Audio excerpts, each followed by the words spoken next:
Good afternoon, Mr. Chairman. Yes, we are ready to proceed with the witness. Yeah, let's proceed.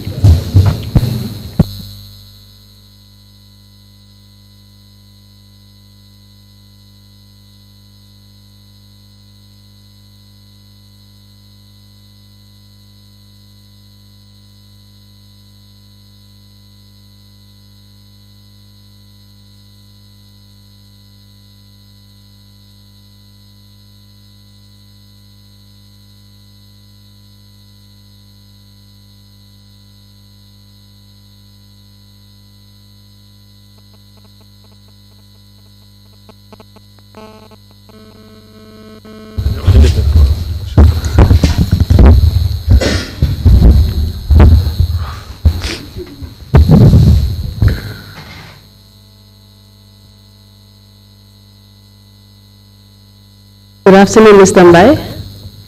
Hello, good afternoon. I hope you had a good break. Yeah, well, yes.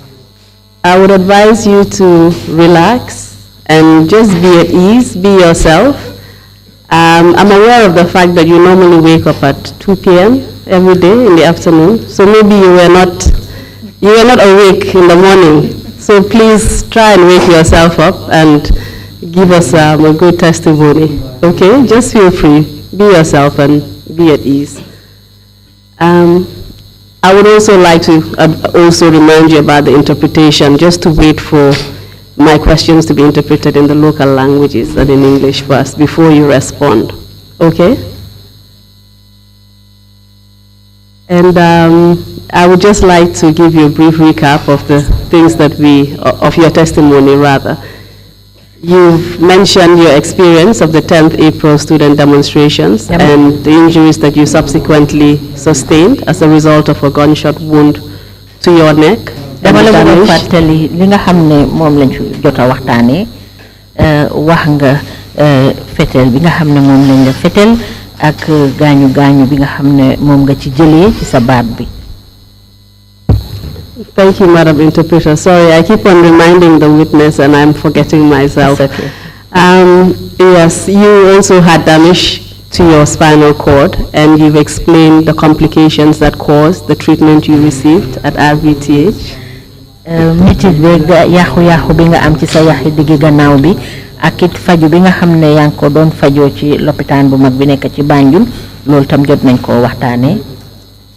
You also stated that you received a visit from the ex-president, Yaya Jammeh, as well as Fatoumata Jahumpa Ceesay. wax nga itamit ne président ba woon Yaya Jammeh ñëwoon na seet si leen ak it Fatoumata Jahumpa Ceesay tamit ñëwoon na seet si leen. After all the complications that you suffered from the various symptoms of your injury, did your condition improve much after that? Gannaaw metit yeeg gaañu gaañu yi nga am yépp mu sababoo nag ci fetel yooyu nga xam ne moom lañ la feteloon ndax amoon na leneen loo xam ne tamit moo fa faaxee ko lan moo la dalaat gannaaw yooyu yépp. Treatment yu ma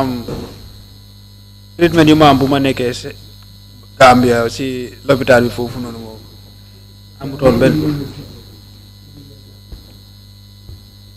amutoon benn improvement daal.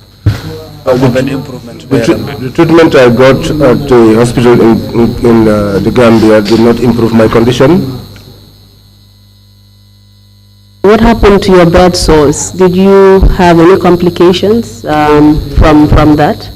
Naka gaañu gaañu nga amoon ci sa yaram bi te tëddaay bu yàgg bi waraloon ko gannaaw loolu ndax amoon na leneen loo xam ne moo ci xew. Gannaaw loolu bu ma demee overseas treatment bañ def operation bi daal. It was only after I went overseas for treatment and had an operation. waaye bon tey daf ma dee sonal. Until now, it disturbs me.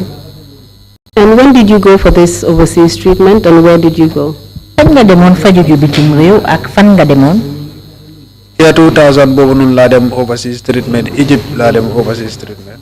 I went to Egypt in 2000 overseas treatment. Do you remember the date you went to Egypt? Fàttaliku nga ban bés nga demoon Egypt? No, déedéet fàttaliku de. No, I cannot recall the date. How did you get to Egypt? Naka nga demee Egypt? Egypt ma docteur bu ma operate buñ ma fetele Egyptian doctor la woon. The doctor that operated on me after I was shot was an Egyptian doctor. moom moo ma escort ma dem Egypt man maa moom ñoo dem Egypt. He escorted me to Egypt. I went with him to Egypt. What was his name? naka la tuddoon? Mohamed Nawal. Mohamed Nawal. And what happened after you got to Egypt? Lan moo xew gannaaw boo eggee Egypt? ma àggee Egypt. When we got to Egypt, dañ ma yóbbu si hospital bi.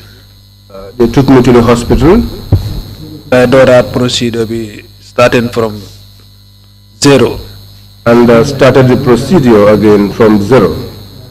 yóbbu ma si lopitaan bi ñu defar ma MRI scanning. Took me to the hospital, had an MRI scanning on me. ko ñu scan suma suma backbone bi suma yax yi digg gannaaw bi seet problème bu fa nekka. So that they could check my backbone and all the tissues there and see what the problem was. After loolu ñu dem ñu nataal suma baat bi lifin bi beet soo bi. After that, they yóbbu ma ñu nataal suma beet soo bi. photographed my bed sores. waaw pour seet problème bi foofu noonu naka la lu mel ak naka lañ ko mën a saafara. To see what the problem was and how they could tackle it. What was the name of the hospital? My apologies. naka la lopitaan ba tuddoon? Cairo Hospital. That was Cairo Hospital. Okay, please proceed. eggale. So after bu gaay defee loolu nataal yoo noonu ba pare.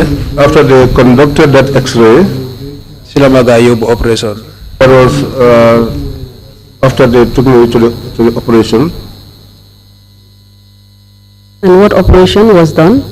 bed sore operation, plastic surgery. So bed sore operations, plastic surgery. And what was the operation for? lan la taxoon ñu opéré la? yaaxu ku nekkoon suma gannaaw bi dafa bari. So mu ngi doon dem ba laal suma yax bi yaxi tànka bi. the destruction at my back was so severe that it was almost affecting my bone, the bone of my leg. Are you saying that the bed sores had caused wounds that were infected, and as a result, all the muscles that you had on the back of your leg basically were eaten away until the bone was being exposed? da nga bëgg a wax ne gaañu yooyu nga xam ne tëraay bu yàgg bi moo ko waraloon daf la sonnaloon ba laal ci sa biir yax yi ba nga xam ne sa yax yi ñu ngi doon feeñ. xaw ma ndax yax yi ñu ngi doon feeñ ndax feeñu doon de waaye ci opération bi moom yax bi dañ ko garaay dañ ko mujjee xoos dégg yaaxu demoon na ba laal foofu noonu soo dañ ko xoos dañ ko garaay. I do not know whether the bone was exposed or not, but during the operation they had to grind the bone because it was affected. moo tax toog bu yàgga wala toog fu dëgër nii mënuma ko. Which is why sitting at one spot for a long time or sitting on a hard surface is something that I am unable to. And was that operation successful in Egypt? ndax opéré boobu ñu defaloon Egypt demoon na ni mu waree. alhamdulillah moom waa demoon na nu mu waree moom foofu noonu. Thanks to God, it went as expected. What other treatment did you receive? yan façon yi faju nga amoon foofu ca Egypt? after loolu bu beet soo bi demee ba door di tane. After that, after the bed sores began to improve, began to heal, foofu la dooree di am rehabilitation ak physiotherapy. that was when I started having rehabilitation and physiotherapy. ba suma loxo yi door di function foofu la suma loxo yi dooree am movement. Until my hands began to function again. That was where my hands started to make movement. So up to that time, your hands had no movement at all? bon balaa loolu bon dafa mel ni sa loxo yi daanu yëngatu sax. déedéet. No. su passé suma boppa bi kay boppa rek moo daan yëngatu. It was only my head that I was able to shake. Please continue. eggale. so after loolu physiothérapie boobu noonu foofu noonu la demee ba suma loxo bi ma door di move suma left hand bi. It was after the physiotherapy that I began to move my left hand. bi moo ñu kaa ñëw gradually after bii nii tam si la door di move waaye bii nii mënuma see téye dara. It was the left hand that started movement first, and then gradually the right hand too started, but I could not grab anything with the right hand. Did you receive any medical opinion in Egypt about the treatment that you received in the Gambia at RVH? amoon na yenn xalaat yoo xam ne xelaloon nañ la ko ful aju ci wàlli faj bi nga xam ne moom nga amoon fii ci Gambia balaa nga doon dem Egypt? No. Did the doctors in Egypt tell you anything about the operation that you had in the Gambia? Doctor yi nekk Egypt amul dara luñ la wax ci mbiri opéré bi nga xam ne moom nga defoon fii ci Gambia. And whether the operation was actually effective or not? ndax waxuñ la tamit ne opéré bi ñu la defaloon fii ci Gambia dem na ni mu waree wala déet. moom lu ma ñoom buñ ma demee ba defalal ma nataal bu seet suma yaxi gannaaw bi. When I arrived and after they took the X-ray of my backbone, lu ma njëkk a wax mooy da nga loo toog Gambia dafa yàgga. the first thing they said to me is that you stayed too long in Gambia. ba pare foofu ñoom dañ la opéré rek ñu génnee bal bi. And after they just operated you and removed the bullet. seetuñ ndax am na yaaxu bu nekk si digg ci gannaaw bi fu bal bi duggee ndax li fi ñoom seetuñ loolu. But they did not check to verify whether the entrance of the bullet caused any destructions on the body. ñoom dañ génnee deret bullet bi rek la gaa yi génnee gaa yi faj lu gaañu boobu noonu. They just removed the bullet and tried to heal the wound. So it is correct that the doctors in Egypt suggested that the operation that was done in the Gambia was not competent because they did not examine or repair the damage that was done to your spinal cord. On ndigal la ni docteur yi nekk ci Egypt ci seen wax daal mel na ni opéré bi nga defoon fii ci biir Gambia demut ni mu war a demee loolu ndaxte ñoom dañ seet gaañu bi rek seetuñ li nga xam ne moo yàqu ci sa yaxi diggi gannaaw bi. waaw loolu la gaa wax waaye égyptien docteur bu ma escort moo ko wax ne lu ñu war a jumtukaay yu ñu war a jël pour saytu loolu noonu pour seet amut Gambia. Yes, that was what they said. But the Egyptian doctor that escorted me told them that the materials that were needed, the equipment to make such observations, were not available in the Gambia.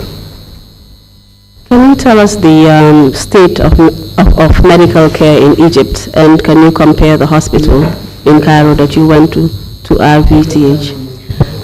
dañu mën a wax mbiri faj gi ni dem mel ci Egypt foofu ak ndax di nga mën a méngale faj boo nga xam ne moo nekk ca lopitaani Cairo ak faj bi nga xam ne moo nekk ci lopitaani Banjul fii ndax di nga mën a méngale ñaar yooyu. dañ du benn sax dañ wute. They are not the same. They are totally different. Please elaborate. waaye leeralal foofu lu leen utale. jumtukaay yu am Egypt amul Gambia. The equipment that are available in Egypt are not in the Gambia. ba pare nurse yi ñu ma doon tekkee foofu ak docteur bi nu ma doon tekkee foofu defaluñ ma ko woon fii. And secondly, the care I received from the doctor and the nurses in Egypt, I did not get here in the Gambia. foofu dama amoon special nurse. There, I had a special nurse koo xam ne man rek laa attend. that attended only to me. lu ma bëgg mu ma koo defal. Whatever I wanted, he did it for me. So in essence, you received better medical care in Egypt. ooy waaw de. bon dafa mel ni Egypt daal foofu lañ la gën a toppatooyee. ci sa wàllu faj bi. waaw foofu lañ ma gën a toppatooyee. Yes, I got better care in Egypt. And it is correct that if you had not received the care that you received in Egypt, you would have remained in a vegetative state, not being able to move any of your limbs and not being able to do anything for yourself. bon daal mën nañoo wax ne su taxutoon a faju boobu nga xam ne moom nga defi Egypt bon sa yaram bi daal fenn du ci mën a yëngatu doo mën a defal dara sa boppa. du ko dee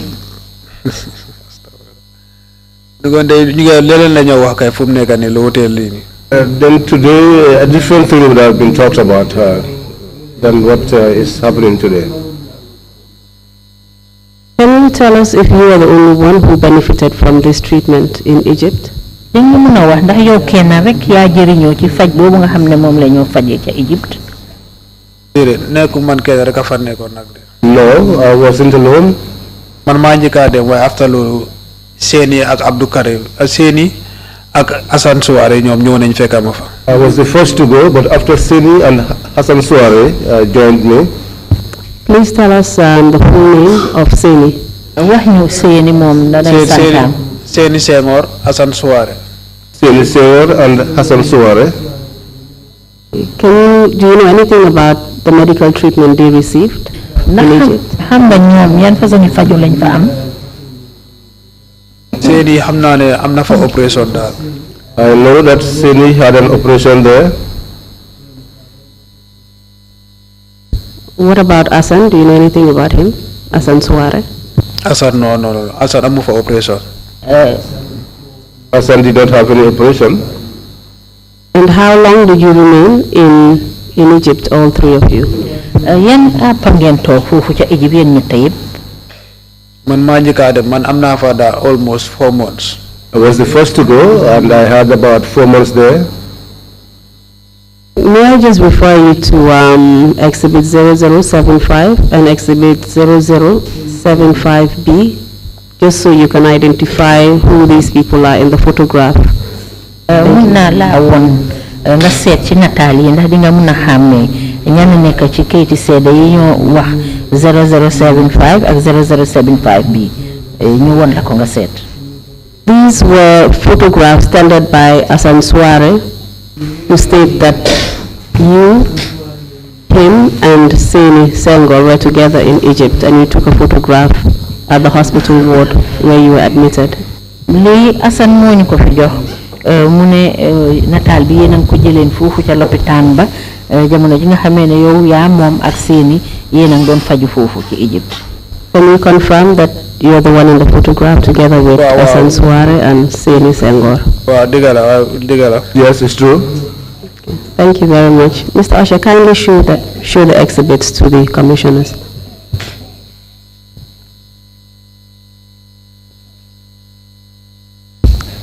Can you tell us whether you received all the treatment you were supposed to receive in Egypt? ndax di ñu mun a wax ndax faju yi nga waroon a am yépp ci Egypte ndax amoon nga faju yooyu yépp. opération bu tax ma dinaa dem foofu doon am naa ko. The operations that I went there for, I got those. waaye rehabilitation bi ma soxla bu ma jëloon na soxla fu ma ko dooree foofu la xaalis buñ fay pour treatment bi foofu la jeexee. But the rehabilitation which I needed the most could not continue because then the monies that were paid for as our bills there was exhausted. And who was it that was financing this medical treatment? kan moo doon dépasse faju boobu nga doon def ci Egypte. The Gambia government ñoo doon fay loolu. The Gambian government was paying the bills. And are you saying that they did not provide sufficient funds to treat everything that you needed to be treated? bon da nga bëgg a wax ne joxe wuñu woon xaalis bu doy pour mun a matal li nga xam ne moom nga soxla woon pour sa faju bi. joxe wuñ ko woon ba pare xaalis bi bu mu jeexee docteur bi tam bindoon na gaay pour wol leen ne xaalis boo leen fayal ñi xaalis bi jeex na waaye amuñu woon benn resport. They did not pay the adequate money, and when the bills were exhausted, when the money was exhausted, the doctor wrote to them to inform them that the money that was given is now being all used. And did the Gambia government do anything as a result? ba loolu xewee ndax nguuri Gambia def nañ dara ci loolu. defuñ dara. No, they did not do anything. So what happened to you? waa léegi nag lan moo xew ci yow. docteur bu ñu fa amee woon moo jël responsibility bi mu fay one month buñ fa spend. The doctor that was having us took up the responsibility by himself and paid for an extra month.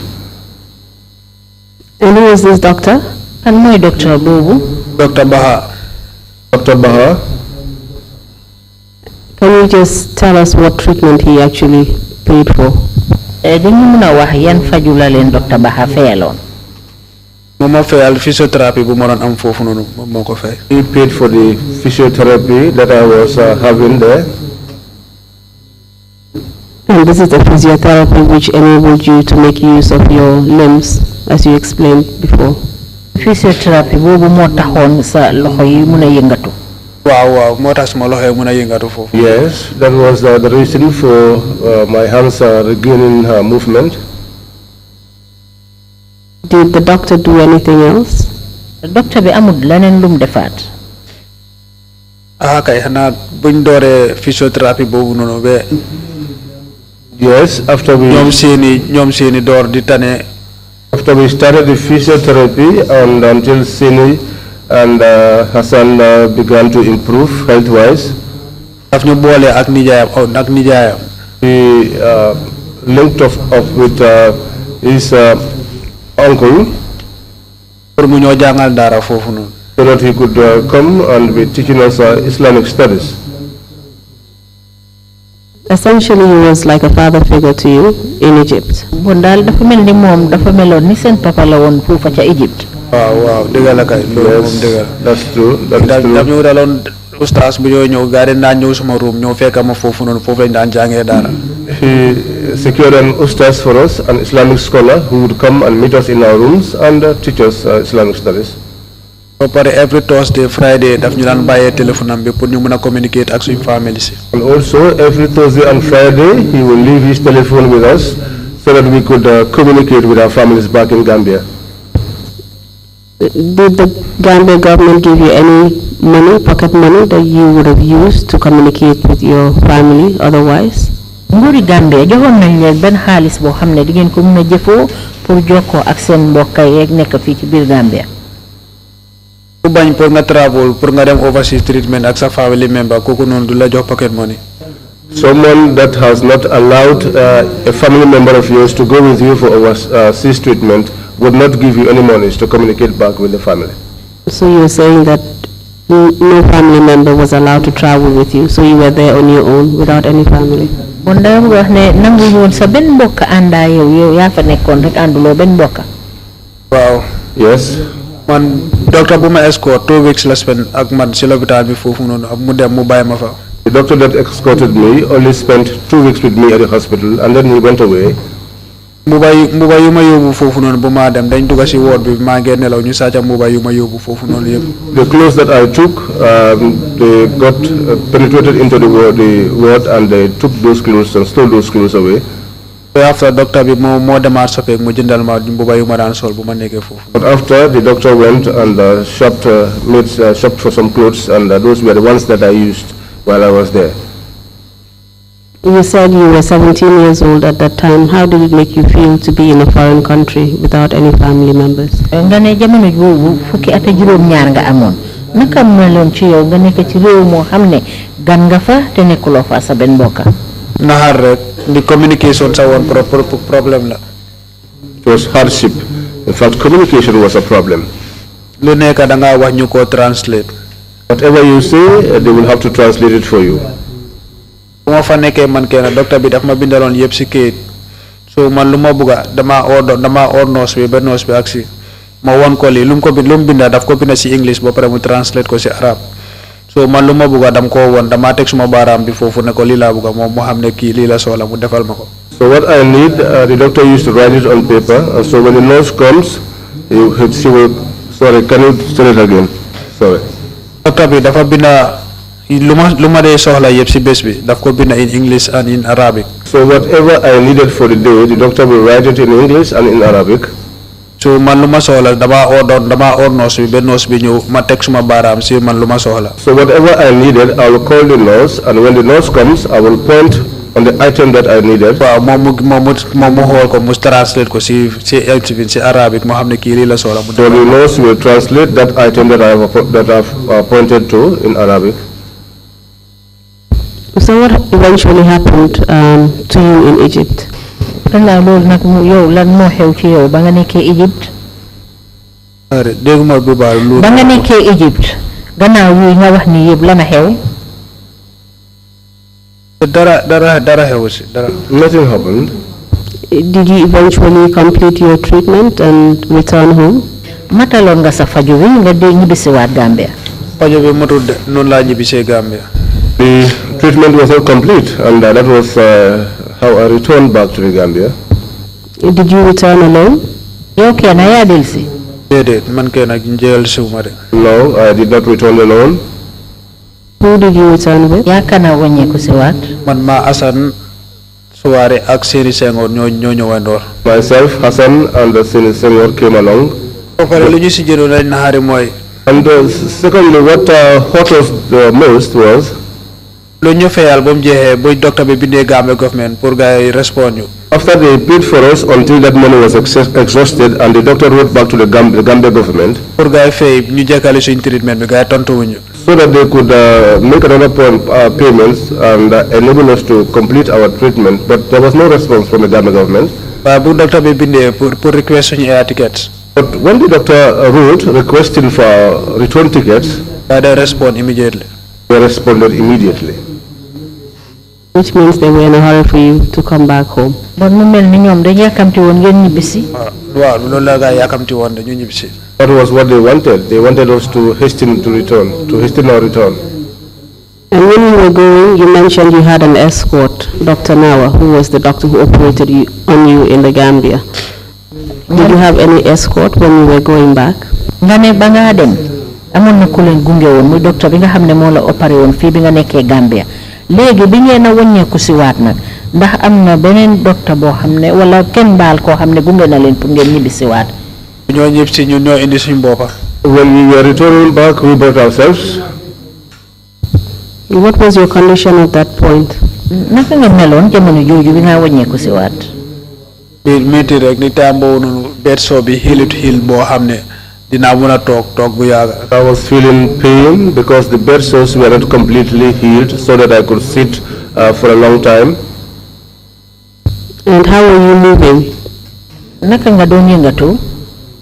Te mu doon dimbale rek di ma push. They used to assist me and push me. maa ngi feel pain, Seni mi ngi feel pain, Asan mi ngi feel pain. I was feeling pain, Seni was feeling pain, Hassan too was feeling pain. Boobu man maa ngi toog si wheelchair, Seni tam mu ngi toog si wheelchair, Asan rek moo doon dox. At that time, I was on a wheelchair, Seni also was on a wheelchair. It was only Hassan who was walking. So how did you manage on that trip back home? Naka nga defee nag bu mun a egsiwaat fii ci biir réew mi. Asan moo ma doon push, Seni moom mënoon naa wheel boppam moom kenn. Hassan was the one assisting to push me on my wheelchair. Seni was able to wheel his own chair. So bu ñu docteur bi yóbboo ba si airport bi mu def ñu yóbboo ba si airport bi mu drop ñu foofu noonu. So when the doctor took us to the airport, because he took us and dropped us at the airport. So struggle bi yëpp ñun ñoo struggle ba agsi waat Gambia ñëw Gambia. So the entire struggle of getting from that place to the Gambia, we did that by ourselves. How long did the trip take? Ban diir la seen ñibbisi waat bi jël ñaata waxtu? Jël na ay waxtu. It took us. Pour ñu génn si airport bi foofu la Egypte pour ñëw ñibbi si Gambia rek. Loolu tam problème la woon. Even to depart from the airport in Egypt to come to the Gambia, that was also a problem. Dañ ñëw ba foofu noonu gars ñu ne dañ overstay. Because we came up to there and they said that we had overstayed. Ba pare suma wheelchair bi tam balaa ñoom board flight wheelchair bi dafa fay. And they said too that my wheelchair had to pay before I boarded. So Hassan moo doon communicate foofu noonu moom moo system. So Hassan was the one communicating with his sister. Te kooku moo ñu yónnee xaalis foofu noonu pour ñu mën a fay ñu mën a ñibbisi. And she sent us money which we used to make those payments to enable us to return home. Can you tell us who the sister was, Hassan's sister? Ñu mën a wax Hassan jigéenam boobu kan la? Siga Jaañ. Siga Jaañ. Was it a straight flight? Was it a direct flight from Egypt to the Gambia? No, it was direct flight. It was not a direct flight. Dañ fly from Egypt ñu dem Brussels. We flew from Egypt to Brussels. So when you be fofu non tam gaay ne dañ wara am transit pour bu ñew Gambia. So dañ am pour xaar. So when we got to Brussels, we were told that we needed to have a transit to come to the Gambia, and that we had to wait. So gaay ne bala ñu am suñ flight bi for na dañu wone 11 or 18 hours da bala ñu am suñ flight pour ñew Gambia. And they told us that the next flight would be between 11 or 18 hours. So ci digante bu nonu ñun ñepp ñu ngi sona ñu ngi door di feel pain man xaw ma ni ñoo def waaye man mënuma tok pour xal lifin awaso ñi wax ni pour ñu tok ma tok ci wheelchair bi ni fi. So in that interim, we were all feeling pain, and I said to them, I don't know what, but I cannot sit on this wheelchair for that amount of hours that we are told to wait. So non lañ toogee foofu noonu ñu door ak fu nekkaay ngay xalaata nag fan la ñu amee idea ak lan lañ war a def. So we were there seated and brainstorming, trying to bring out ideas about what to do next. So noonu lañ toogee di xalaat ma leen fii de nañ taraay ñu seet ndax gars yi dinañu mun a amal suñ nomba ambassadeur bu nekk fii ni Gambia fii ni. Then I said to them, let's see if they could help us get access to our ambassador, his number, so we could call him. So sila Hassan haramu call siga, sila Hassan call system what? That was when Hassan said, wait, let me call Siga. That was when he called the sister again. So sila ko call after koko mulijantel ñu number ambassador. Then she walked out and got the ambassador's number for us. So when you amee ambassador, when you call ko ñu explain ko suñ situation foofu noonu. So when we called and got the ambassador, we explained our situation to him. Buñ ko waxee ne ñun la victims ci April 10 and 11. When we said to him, it's the victims of April 10 and 11, mu ne moom yëgatoo ne loolu dafa happen dafa xew Gambia. he said to us that he was not aware of that happening in the Gambia. So after loolu moom si la ñëw mu fekk ñu foofu noonu fuñ nekkoon si airport. But after that, he came and met us at the airport. So mu réglé ñu room foofu noonu room bu ñoo fanaan fu ñoo fanaan ak li ñoo lekka. He worked out for us and secured a room for us and something to eat. So noonu lañ fa nekkee ñu dem ñu reer ba pare. That was how we went, had our dinner, and then after, ñu dem si room bu ñu allocatal foofu noonu. we went to the room that he secured for us. After moom si la dem mu ne ñu soo leen a dem man dinaa ñëw fii nii balaa ngeen a dem man dinaa ñëw ma gis leen. And then he left and promised us that tomorrow I will return before you departed. So loolu la fa demee si si balaa ñoo dem tam mujjee naa ñëw si airport bi mu gisante ñu. And that was what happened. The next morning, before we departed, he came to the airport and met us. Loolu lañ flyé ñu ñëw ñu ñibbi si back Gambia. And that was how we flew back to Banjul. What was the name of the ambassador? Ambassador bi jamono boobu moom naka la tudda? No, how ma turana? I don't know his name. And he was the ambassador to which country? From the Gambia to which country? Ban réew la toogaloon Gambia? Belgium. Belgium. So what happened when you got to the Gambia with Hassan Suare and Seni Senghor? Léegi lan moo xew nag bi ngeen egsee Gambia yow yaa Hassan ak Seni Senghor? dañ ñëw ba Gambia si airport bi. We came up to the airport. Bu ñooñu gars yi waxuñu woon suñ parents si dara nag waxuñu woon ne ñun ñu ngi ñëw. When we were returning, they did not tell our parents that we were coming. Dañ ñëw ba si airport bi gars yi ñu ne dañoo discharge ñun ku nekk dañ laa discharge nga yóbbu sa kër nga ñibbi seen kër. When we came to the airport, we were told that we were being discharged, and each one of us should return to their respective homes. Bu ñëwee foofu noonu suma papa mu ne leen man suma doom bu moo dem school lundi boobu noonu melatoon ni so ñun kii mën nañ koo yóbbu si kër bi. When we got to the airport, my father said to them, my son, on that Monday when he was going to school, he was not in this state, and so we cannot take him home in this condition. Kër bi ñëpp dañoo liggéey ñi dañoo dem school so ñun duñ ko mën a take care. In the house, everyone goes to work, some go to school, so we cannot take care of him. So how ma naka ngeen def waaye da ngeen koo delloowaat si lopitaan bi. I do not know what you're going to do, but you have to return him back to the hospital. Where was this conversation taking place? Kàddu yooyu ngeen sa papa doon wax fan la doon xewee. moom moo directeur l'hôpital bi ñoom ñoo doon wàllu ci airport bi la woon. He was having this conversation with the hospital director at the airport. Because you mentioned that they were not aware that you were coming. So I just wanted to know how come your father was at the airport. Wax nga fi ne sa ñoom papa yëguñu woon ne yéen a ngi ñëw. Moo tax may doon xalaat naka la xamee ne mu yéen a ngi ñëw ba wax kàddu yooyu. ñëwee ba ci airport bi ci la gaay call suñu parents. It's after when we arrived at the airport that they called our parents. You mentioned Dr. Mariatu Jallo. Who was she? Wax nga Dr. Mariatu Jallo kan la woon? ma woon director RVTH. She was the director of the RVTH. Did she do anything when you got to the airport in respect of you, Seyni and Assane? Moom defoon na dara bi ngeen egg airport bi lu aju ci yow Seyni ak Assane. maanaam mooy bu ñoo gis mu seize suñ medical certificates. The only thing she did was to seize our medical certificates. Do you know why she did that? Amoon nga lu tax mu def loolu. non ñun xamuñu woon dañ foog ne daf koo jël yóbbu ko ci lopitaan bi yóbbu ko record office. No, we don't know. We thought she was taking them to the hospital to take them to the records office. What eventually happened? Did you go back to RVTH and was admitted, or did you go back home? Lan moo mujjee xew nag da nga dem lopitaan te dal la fa wala da nga ñibbi sa kër. man dama mujjee dem lopitaan Seyni dafa dem kiram Abdou kii Assane tam dafa dem kiram. I ended up going back to the hospital, but Seni returned home as well as Hassan. And how long did you remain at RVTH after you came back from Egypt?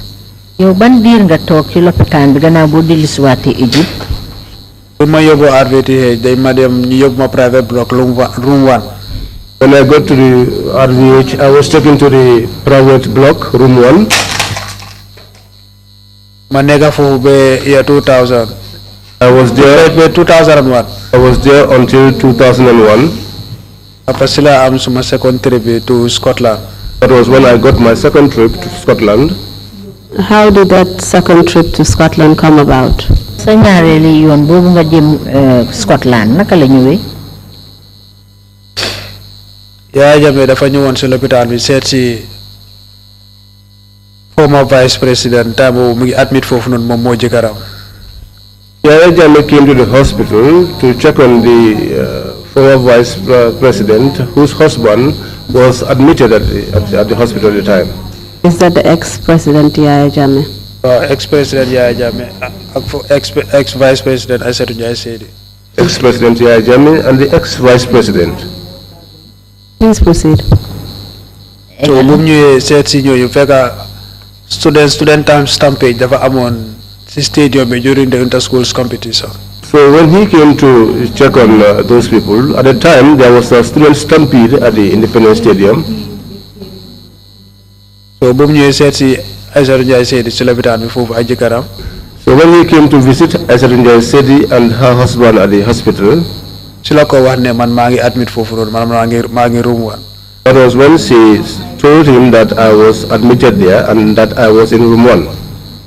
so mu ñëw suma room. So he came to my room. More executive RVT living director of hospital. He came with the director of the hospital.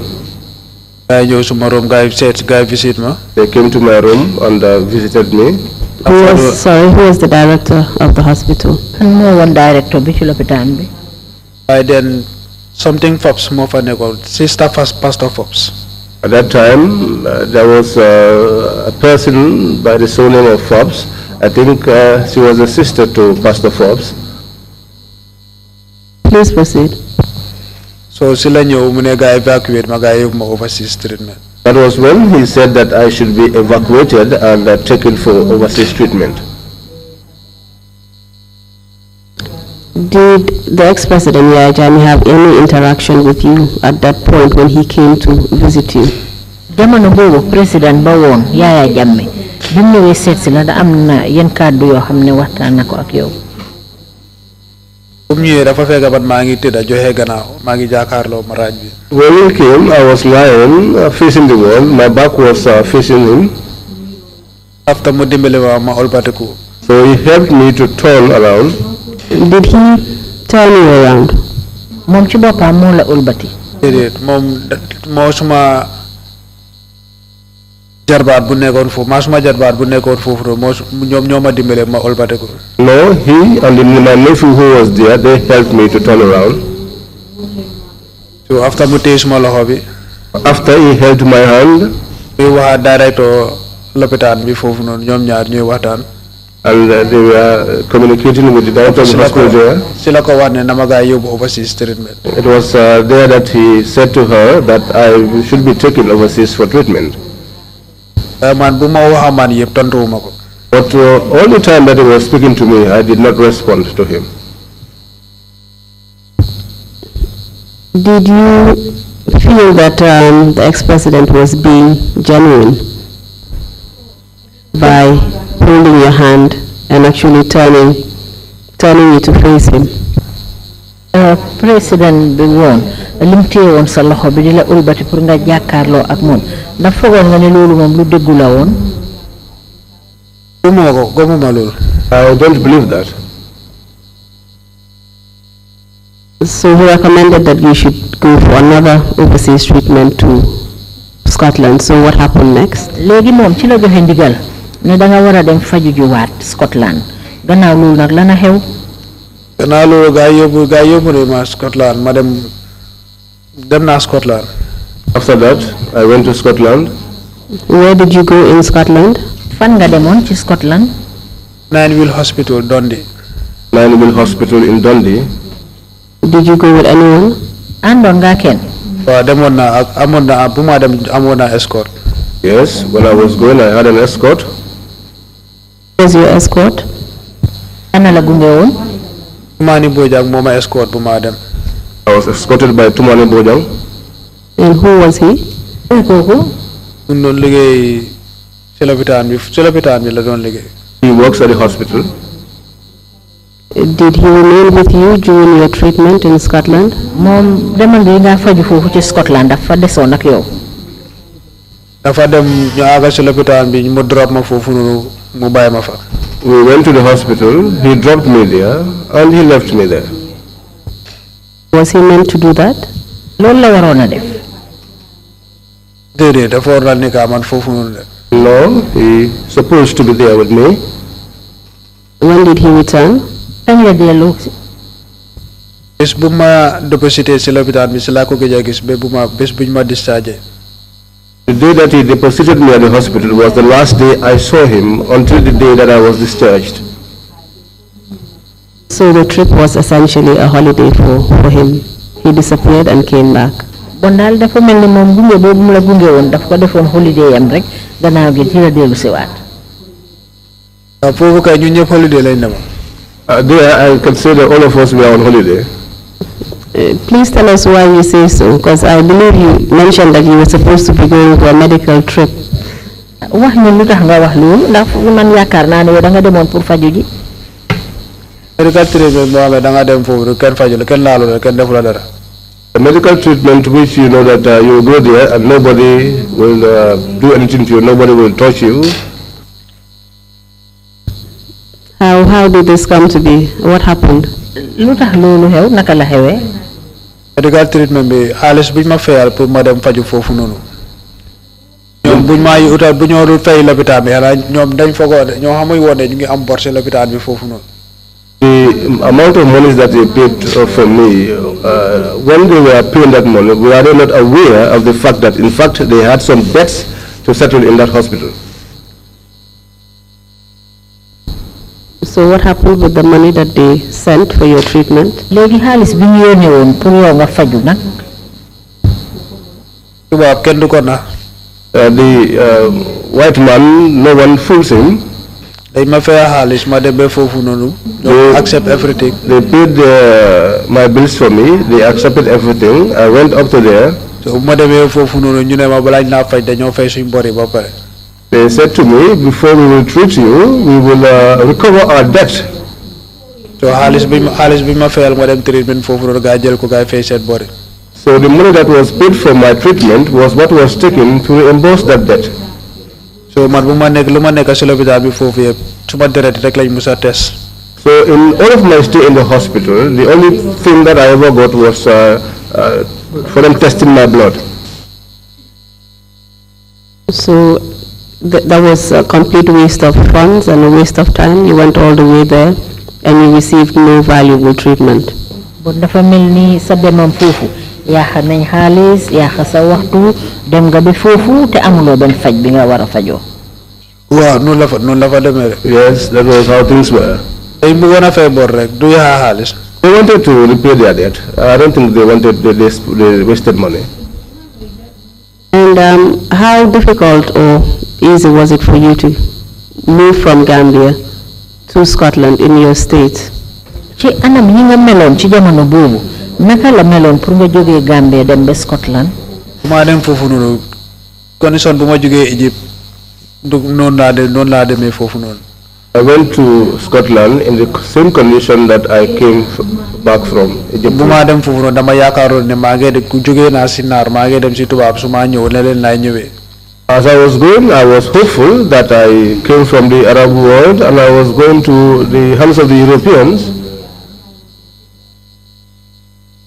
So was that the case? Ndax loolu la demee nag.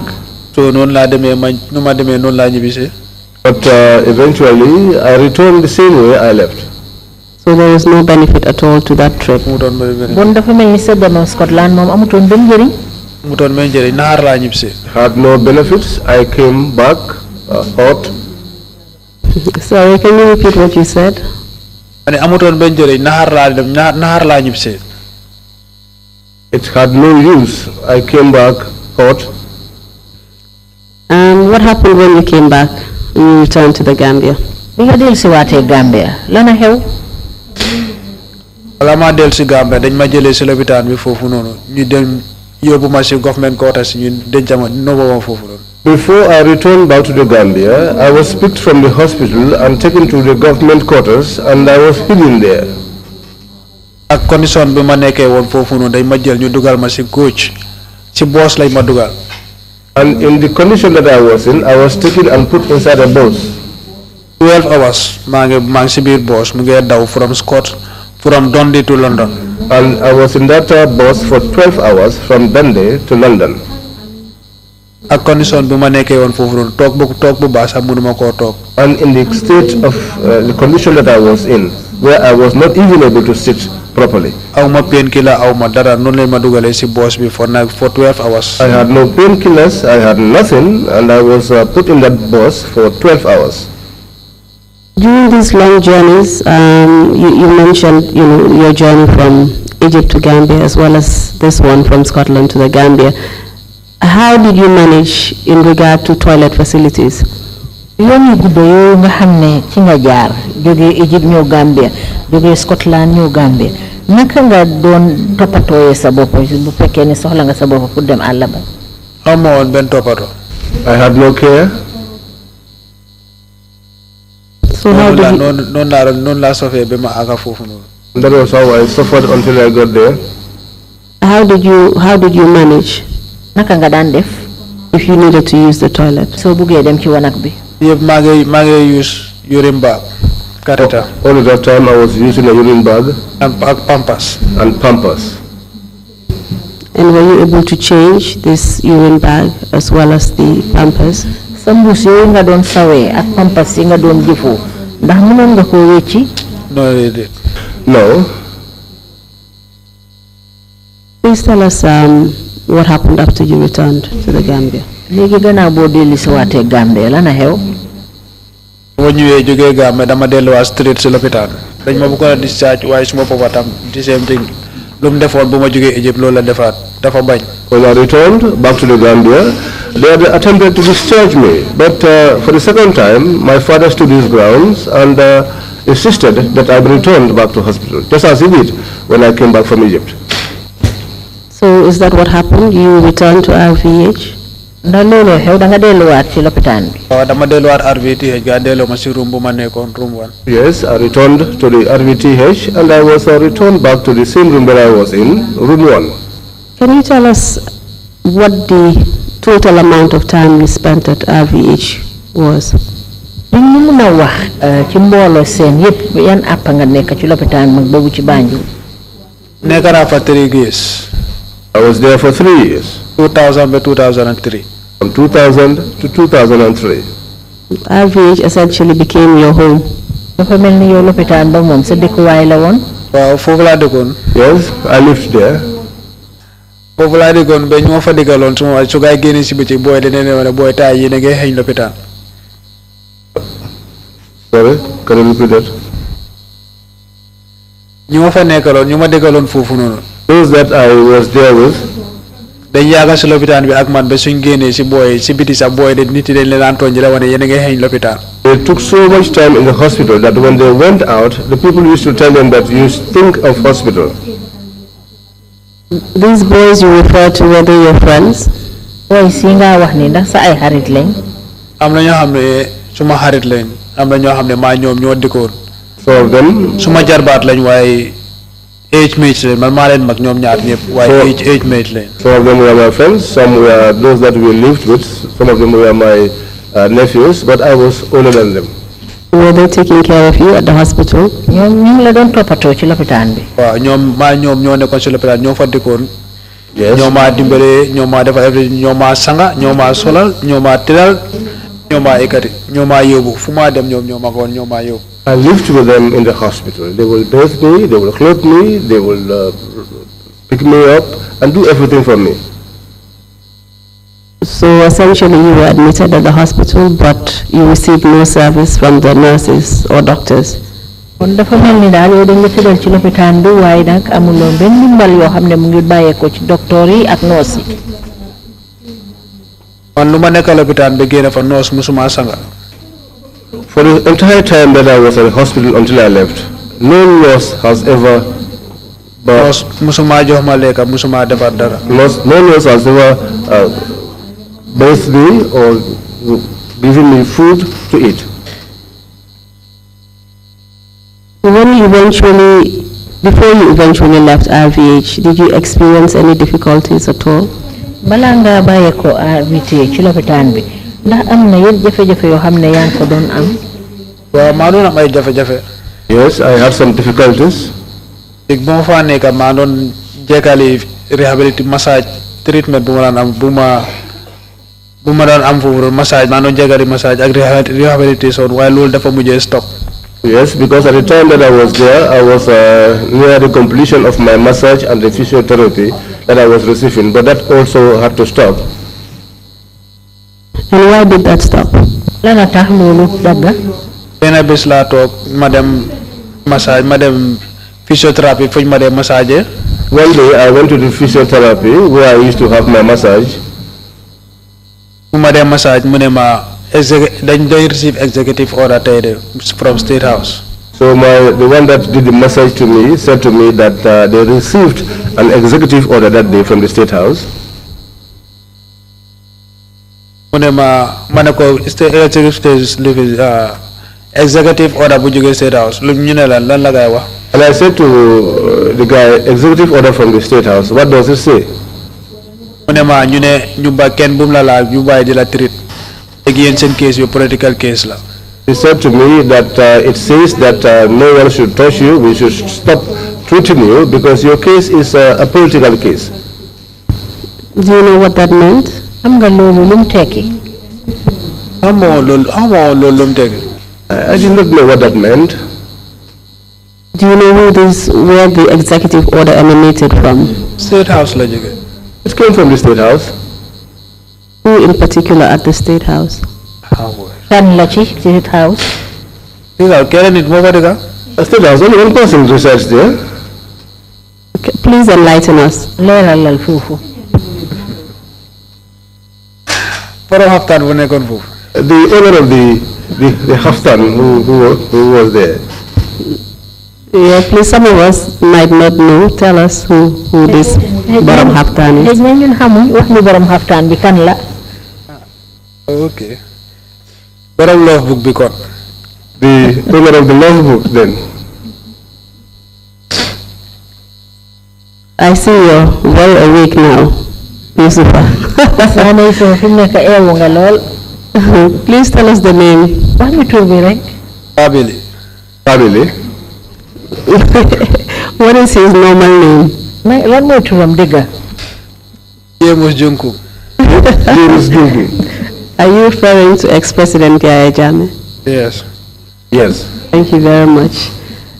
So tell us after that, what happened after you received the executive order that you should no longer be treated? What happened after? waaw lan moo xew nag gannaaw ndigal li bàyyeekoo ca kaw na waruñ laa fajati lan a xew gannaaw loolu.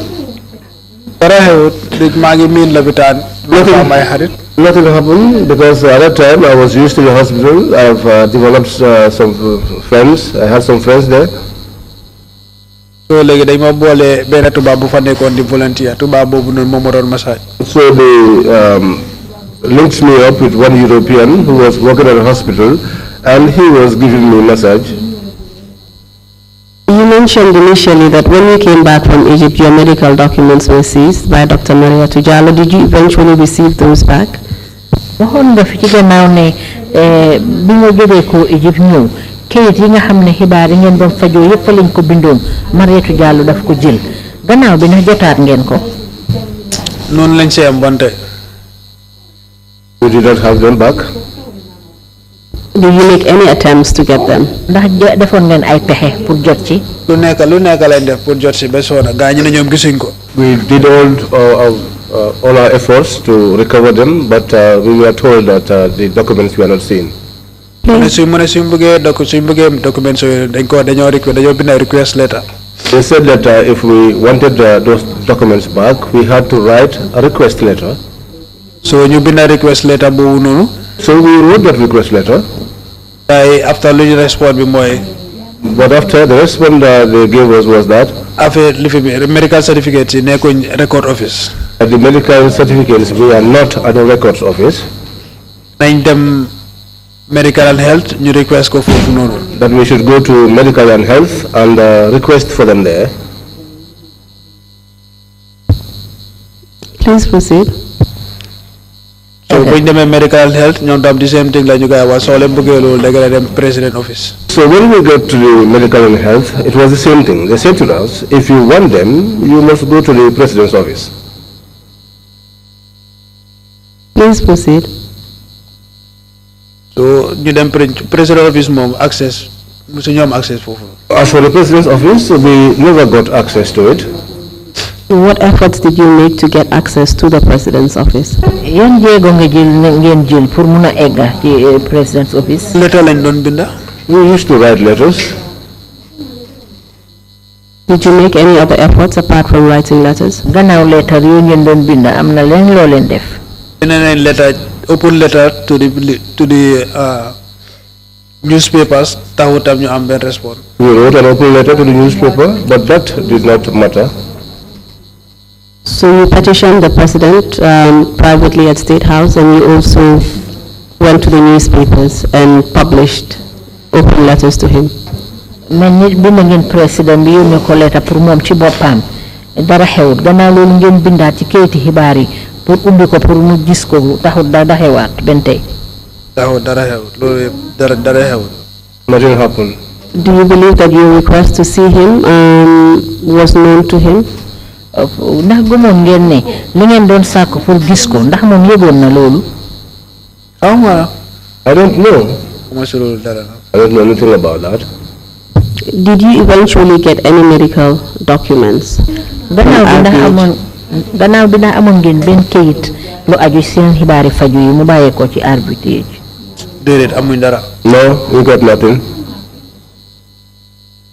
Did any organization facilitate any medical documents on your behalf? amul benn mbootaay boo xam ne dimbale na leen pour ngeen jot ci kayit yooyu ci seen tur. No, mënuma remember loolu nag. No, I cannot recall that. Did you get any assistance from the TRRC? TRRC am na benn dimbal bu ñu leen dimbale pour ngeen jot ci kayit yooyu. TRRC. Ana bu ngay seetee medical board bu ngay seet nii de. Well, except the medical board that they've set up. Please tell us about that. wax ñu si loolu naka la demee. si guys set nañ medical board ñu dem lopitaan def counseling def everything. They set up a medical board. We went to the hospital. We had counseling. We had everything. Sorry, I was distracted. Can you just repeat your answer? Come to what at linga don wax nonu. And bu guys setee medical board bu guys set ni. After they set up the medical board, ci lañ dem counseling waat RVT ci lañ dem waat counseling RVTH ba am medical certificate ñu am ni. That was after that we went to the hospital RVH and had our counseling, which enabled us to have the certificates that we now have. Have you provided those to the TRRC? Ndax yow jox nga ko TRRC? Waaw bokk na si yu ma indi fii nii. Yes, it's part of those that I brought along here. Mr. Chairman, we will make an application at a later date to tender those records into evidence. What eventually happened after all of this? Gannaaw lii yëpp nag lana xew. Gannaaw loolu yëpp bu loolu xewee After that, ñu ma nekkoon si lopitaan bi. those that I was with at the hospital, kenn ki dafa waroon a sit grade 12 exam. one of them was to sit for his grade 12 exams. te dafa need to concentration ak study. And he needed to concentrate on his studies. So ma decide ne fu mu nekk nii as far as maa ngi si lopitaan bi fii maa ngi defuma dara aw ma dara lu ma fay def. So I decided that since I was here at the hospital and there was nothing that I was doing, ma decide pour dem kër. I decided to return home. And after you returned home, did you receive any further medical treatment or did you go on any other medical trips to anywhere else in the world? Gannaaw boo ñibbee nag ci kër gi ndax amoon na yenn faju yoo xam ne yaa ngi ko doon def wala mënoon ngaa dem bitim réew pour faju ji waat fa. Balaa maa dellu si kër bi loolu tam foofu tam beneen coow la woon beneen problème. Before I returned home, that was also another trouble, léegi suma papa dafa request pour gars yi ñu discharge ma. Because my father requested for them to discharge me, lopitaan bi ñu ne ñoom admituñ ma. but the hospital said to him that they did not admit me. So what happened after they said they did not admit you even though you were actually admitted in mu RVH? ne leen kii naka laa mën a nekkee si lopitaan bi fii 3 good years. mu jógee Egypte ngeen ñëw ngeen indi ko private block room 1. He said to them, how can this person be in this hospital for 3 years? He returned from Egypt and he brought him here, took him to private block room 1. mu demaat Angleterre mu ñëw ngeen delloo ko waat si lopitaan bi fii léegi discharge leen ko mu ñibbi ngeen ne yéen admitu leen ko. He left here, went to the UK, returned, and now he wants to be discharged to go home, and you are saying that you are not, you have not admitted him. ne loolu jaaxal na ma de gars yi ne ko waa ñun admit ko de soo leen bëggee xam ñan moo ko ñana ko admit ngeen dem medical and health. He said to them, that is surprising to me. But then they said to him, well, we have not admitted him. If you want to know who admitted him, go to the medical and health. Did you eventually go there? Wow, mu dem medical and health tam ñoom tam ñu ne the same thing ñoom tam ñoom admituñ ma lopitaan. Yes, he went to the medical and health, but they too told him the same thing, that they did not admit me. soo ne mu ngi xam ñaa ko admit da nga dem president office. I said to him, if you want to know who admitted him, you go to the office of the president. And did you go there? ñu dem ñu bindaat letter president office. Yes, we wrote again to the president's office. And did you face the same difficulties as before? The same difficulty loolu lañ luñ face fële loolu lañ faceaat. Same difficulty. After mu ne ministre bi jox leen ma medical certificate yi suma doom ngeen ne yéen gisu leen ko léegi discharge leen ko mu ñibbi ngeen ne yéen tam admit leen ko soo léegi lu xew lan mooy problème bi. After you said to the minister, I asked you for my son's medical certificates. You told me that you've not seen them. Now I asked that he be discharged, and you say that you've not admitted him in the first place. So what is happening? What do you want? So noonu lañ fa nekkee demal ñëwal mu nekk di jaabante. So we were there, and he was asked to come and go for a while. So what eventually happened? Lana xew nag gannaaw loolu. noonu la fa nekkee. So he was there. jaabande ñu nekk di negotiate foofu noonu during the time bi ñoo negotiate. Going up and down, negotiating, and during the time that he was negotiating, mu xaaj suñ peron bi pour mu bilal ma foofu noonu néeg boo xam ne man su ma jógee lopitaan man foofu lay mun a ñëw stay. du ma mun a dugg si biir néeg bu mag bi foofu noonu. He partitioned the veranda so that he could build a house, a room for me, because I could not go into the main compound to live in there. amu woon access pour dugg foofu noonu. Because I did not have access to enter there.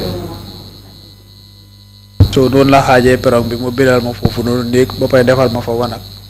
So that was how he partitioned the veranda, built a room for me, and a toilet for me as well. Do you know where these funds came from that he used to build this small apartment for you, which had access, wheelchair access for you? xam nga sa papa fan la jëlee xaalis bi mu jël sampal la néeg boo xam ne karos bi nga toog na fa mun a dugga xam nga fu mu jëlee xaalis si ma nit yi daan may moom la jël mu sampale ma néeg boobu noonu. It's the money that was donated to me by well-wishers. That was the money he used to build this room for me.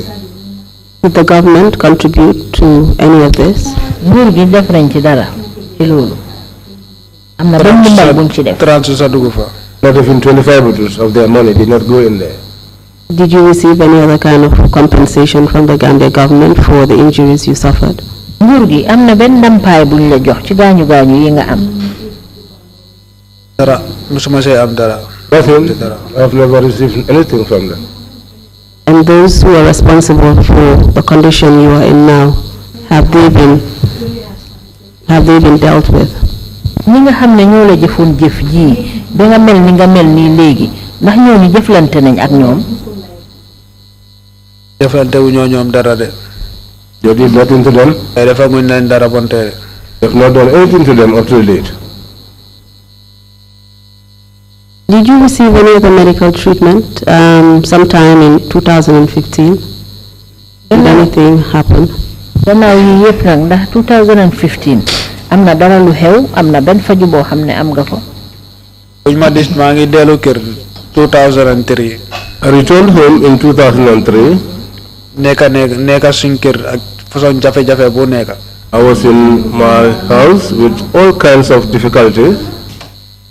façon feebar infection everything loolu lu nekka laa doon dunda bu ma nekkee foofu. Infections. I was experiencing so many difficulties. By 2014. Until 2014. What happened in 2014? Lana xew 2014. si la duga DC Gambia duga DC. That was when Duga DC. si la guy def GoFundMe. That was when they did GoFundMe. For April 10 and 11 victims. For the victims of April 10 and 11. Pour ñu ñëw smuggle ñu Gambia fii ni gars yóbbu ñu Sénégal ñu utal ñu medical certificates pour ñu mun a génn dem faju. So that they could come here, sneak us out of the country to Senegal, secure for us medical documents so that we could travel abroad for treatment. Do you have copies of those medical certificates you were supplied with in Senegal?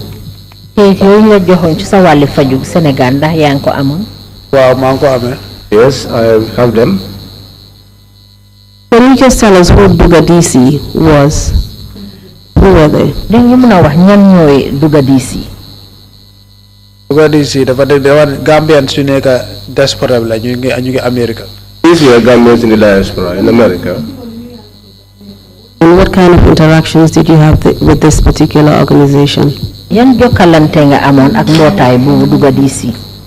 ñoom ñooy Gambians ñu taxawu since bu April 10 and 11 happened bonte. These were the Gambians who were standing in solidarity with us since the incidents of April 10 and 11. Was there any particular person that you were interacting with who was acting on behalf of the organization? ndax am na ci kenn ci ñoom koo xam ne ñoom nga doon jokkooyal ci turi mbootaay boobu Duga DC. waaw bu mu dooree si njëlbeen bi Siga Diagne sister Assane Souare moom lañ doon jokkool time boobu. When it started initially, we were in contact with Siga Diagne, the a sister of Hassan. If I should, buñ demee ba si biir ñeneen ak ñeneen bokk nañ ñuy communicate ak ñoom. But later on, others also became a part of it, and we started to communicate with them as well. if I show you the medical certificates you obtained from Dakar, will you be able to identify them? Suma la wone kayiti faju yi nga xam ne moom lañ jëlee woon Dakar ndax di nga ko xàmmee. Wow. Yes, yes. Please take a look at these documents and tell us what they are. Seetal kayit yi nga wax ñu lan la.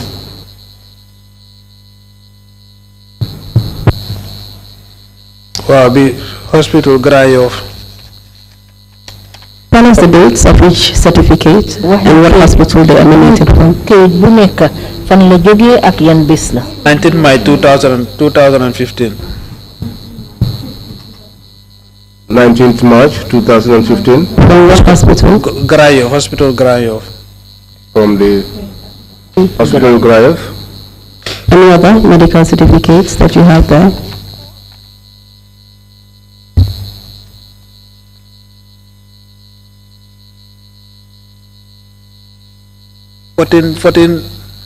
October 14, August 14, 2015. August 14, 2015. From which hospital? Fan. Fine. Please go on. Egale.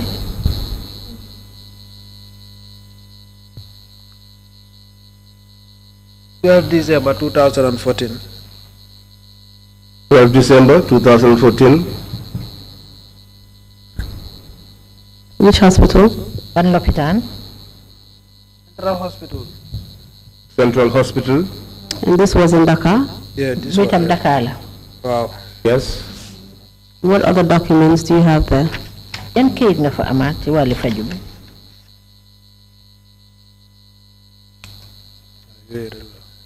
These are the only ones. Thank you very much. Mr. Usher, can I have those documents again? Jërëjëf. Mr. Chairman, I wish to put into the record the medical certificates that have just been read out to us by the witness as exhibits 0078, A, B, C, D, and E. Request.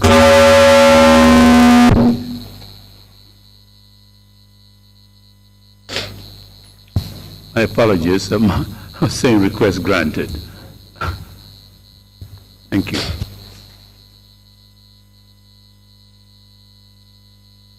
Yeah. Mr. Mbai, did you receive any medical treatment in Dakar?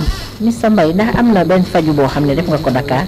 Wow, maa noon fajo bu ma nekkee Dakar foofu. Yes, I was undergoing treatment while I was in Dakar.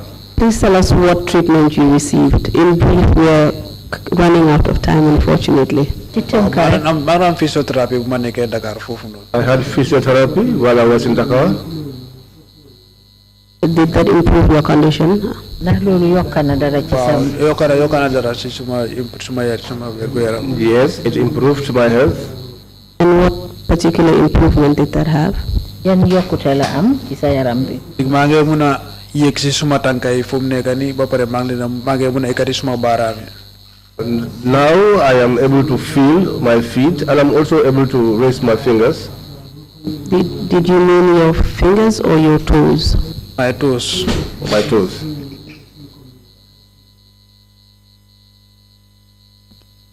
Can you tell us, just in general, after you received all these treatments from IVH, Egypt, you didn't receive any in Dundee, I understand, and the ones you received in Dakar, do you still feel that you need further medical treatment at this point? Gannaaw faju yi nga def Egypt xam naa ne Dundee moom fajuwuloo foofu ak yi nga def Dakar gannaaw loolu yëpp nag ndax soxlawaat nga yeneen fajuwaat.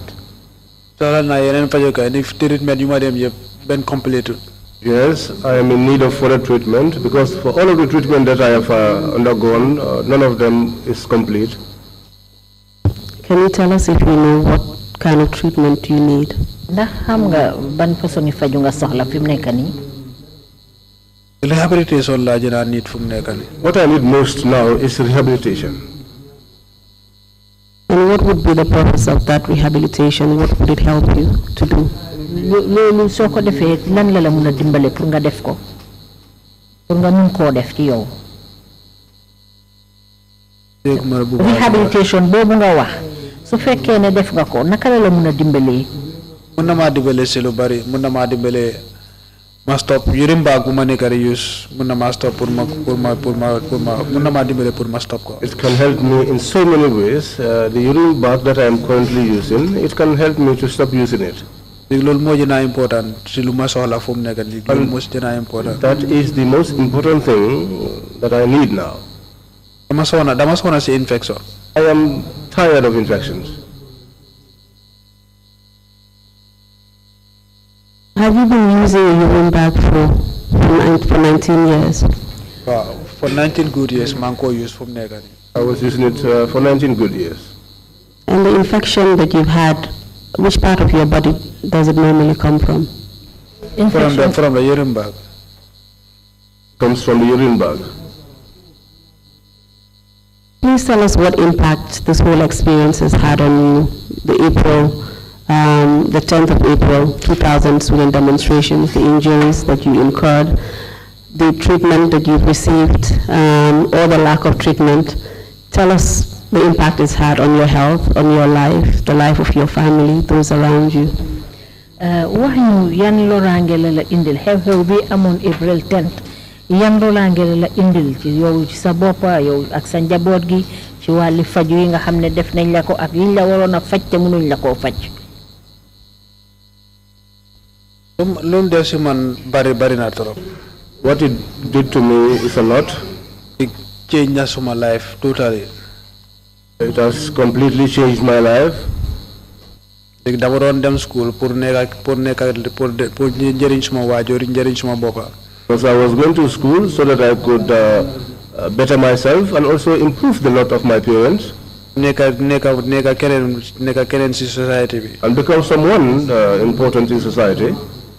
Loolu munta dem through. And that could not go through. Jekkaliwuma suma education. I could not complete my education. I cannot do anything for myself at the moment. If people don't do anything for me, I cannot do it. I am in sickness all the time. The month will not end without me experiencing one infection or the other. I cannot do anything for myself. I am dependent. You were going to school. You improve yourself and the life of your parents. But right now, if they don't do it for you, you cannot do anything for anybody. They will raise you up. They will make you lie down. They will put your clothes on for you. But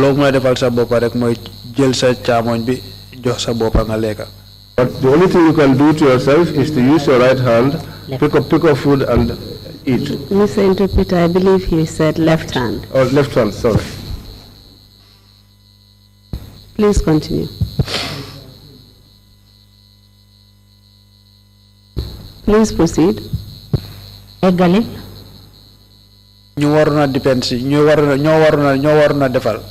Those people that you are supposed to assist are the ones that are now assisting you. My mates that I lived with in the compound, they are now gone. And your nephews that you were helping, those are the ones that are not doing everything for you. Those that I lived with while I was admitted up till now, when they traveled, Sumaraka ku toppa si man. That was when my younger sibling, the one that came after me, ak Aliou Senghor. and Aliou Senghor, nekk di liggéey si TRRC bi fii. working here at the TRRC. ñoom ñoo ñëw take over door di ma dimbale. They came and took over and continued assisting me. What particular psychological effect has your condition had on you being a male child in the family? Anam nii nga nekkee nii nekk koo xam ne doom bu góor nga ci sa famille yan jafe-jafe la indi ci sa wàlli xalaat. musuma foog ne dinaa toog si wheelchair. I never thought that I would sit on a wheelchair.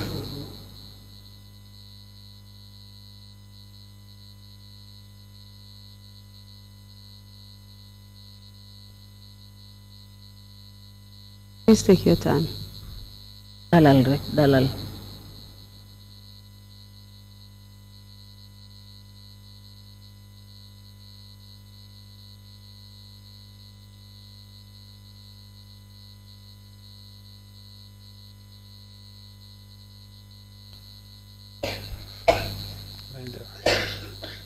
Let's proceed. Please tell us, continue with the impact in your own time. Defal ndànk rek nga wax ñu jafe-jafe yi nga xam ne moo la dal loraange yi nga ci jëlee.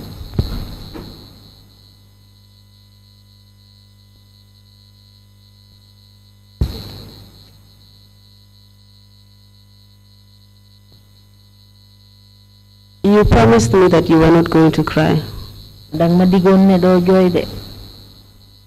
But it's okay if you want to. ba tey baax na.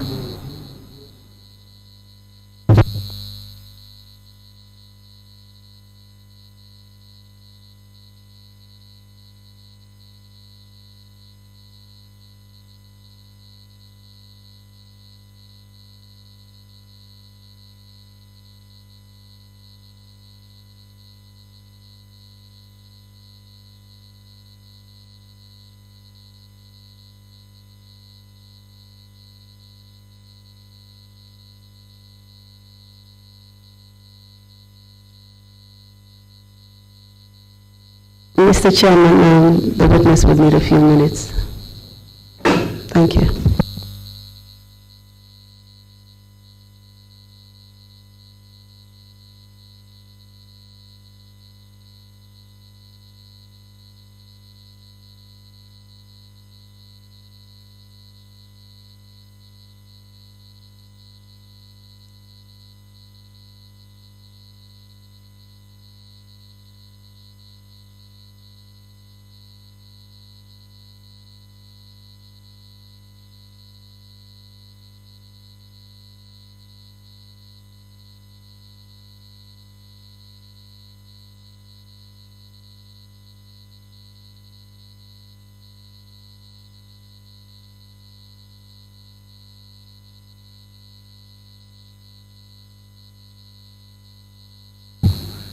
Counsel, while we're waiting for the witness to come back, do you have any more exhibits to be admitted or submitted for the record?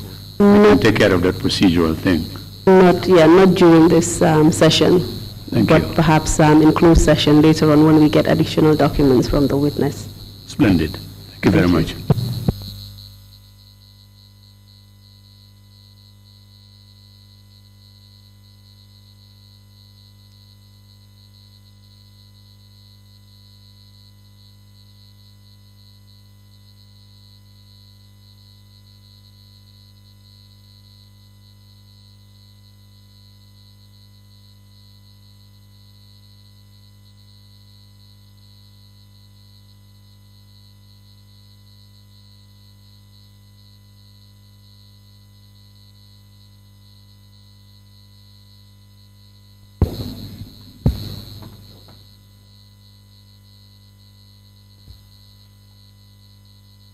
Are you ready to proceed, Mr. MBAYE?